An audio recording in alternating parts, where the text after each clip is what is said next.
Good morning, everyone. It's me, Rory Paddock, for picks from the paddock.co.uk. I'm sure it's the morning that loads of racing fans all over the world have been waiting for. It's the Cheltenham Festival. It kickstarts today. First race, obviously, it's a Supreme at 1:30. We're going to hear that legendary roar.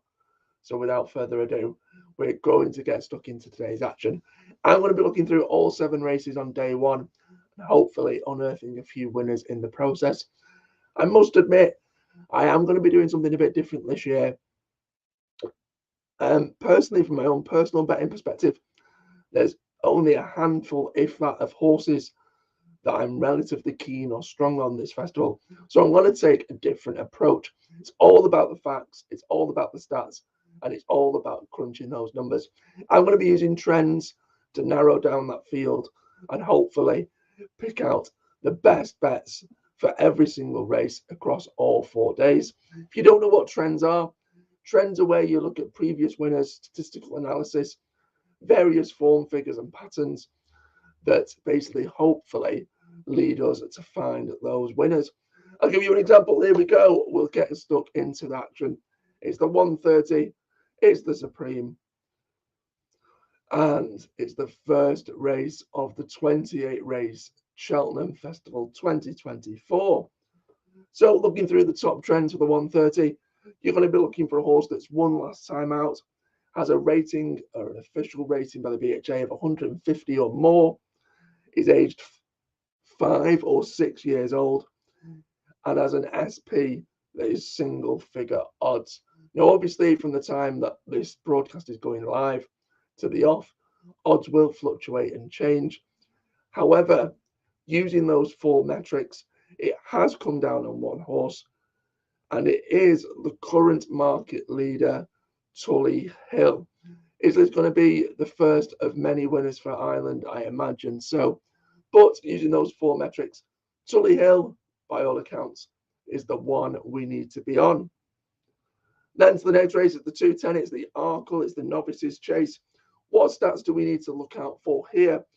Well, we're looking for a horse that's won a Grade 1 or Grade 2 Novice Chase, has won at least 2 chases in their career so far, is aged 6 or 7 years old, and a horse that has won last time out.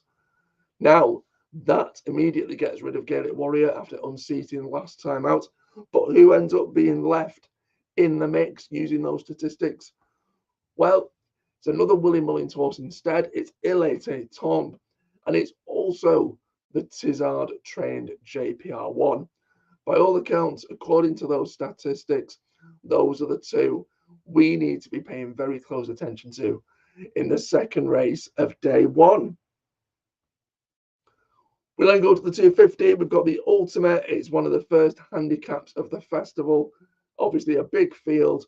What are we looking out for there? Well, we're looking for a horse that's already had a run at Cheltenham this season. It's finished in the top 4 last time out. Is rated between 142 and 148, and is carrying a weight no less than 10 stone 10. So, using those metrics, what are the stats pulling up for us this afternoon? Well, it's ended up producing a short list of 4, including Stumptown, Victorino, Trelawney, and Lord de Menil.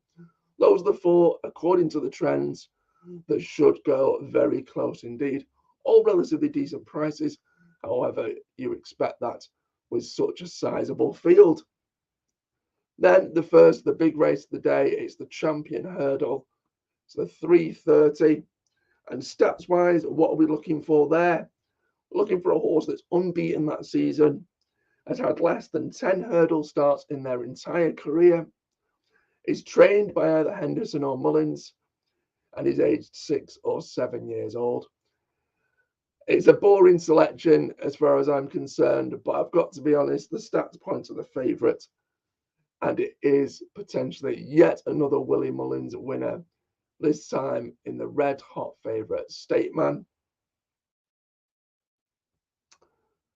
Next race, we're going to go to the 4:10. It's the Mares Hurdle, and here What are we looking out for? Well, let's have a look.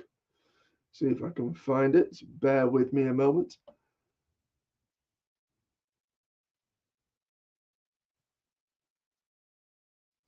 So yeah, there in the mare's hurdle, what are the stats, the trends, or the statistics that we need to pay very, very close attention to? Well, the ones that we need to pay very close attention to are this. Wait for my computer to decide to do what it's meant to do. This is what we're looking for. We're looking for a horse trained in Ireland. Well, that doesn't narrow it down that much, does it? A horse that's won last time out has a rating of 153 or more and is aged between 5 and 7 years old. Yet again, it's another Willie Mullins favourite that the stats are pointing to. This time with Rich Richie's Lossy Mouth. That seems to be the horse that the stats are pointing towards. Again, according to the statistics, it could be a favourite's day. Obviously, like they say, stats are there to be broken. Whether or not it's a surefire thing, we shall see by about 4:20 this afternoon. Where are we going to next? Well, it's the 450. It's the penultimate race of the day. We've got the Boodles Juvenile Handicap. And here we're looking for a horse that's carrying 11 stone or more, had just the 3 runs in their national hunt career, and has only 1 career win to their name. Just the 3 stats to go off. Yet it's produced another little short list of 3, and Darwy, Carrier de Blaze, and Nara are the 3 horses that tick all 3 of those boxes. The rest of the field either tick 2 or 1, or maybe even none at all. But these 3 horses are the ones that tick all of them across the board.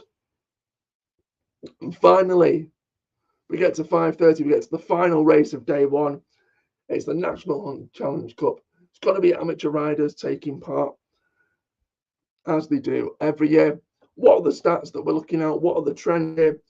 We're looking for a horse that's contested a graded novice chase, is raced at the festival before, is trained in Ireland, and is aged either 7 or 8 years old.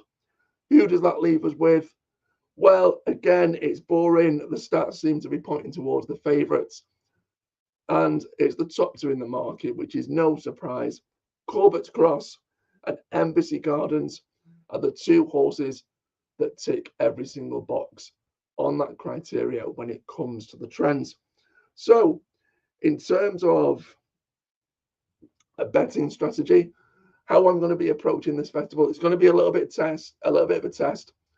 Hopefully, we'll end up coming out on top.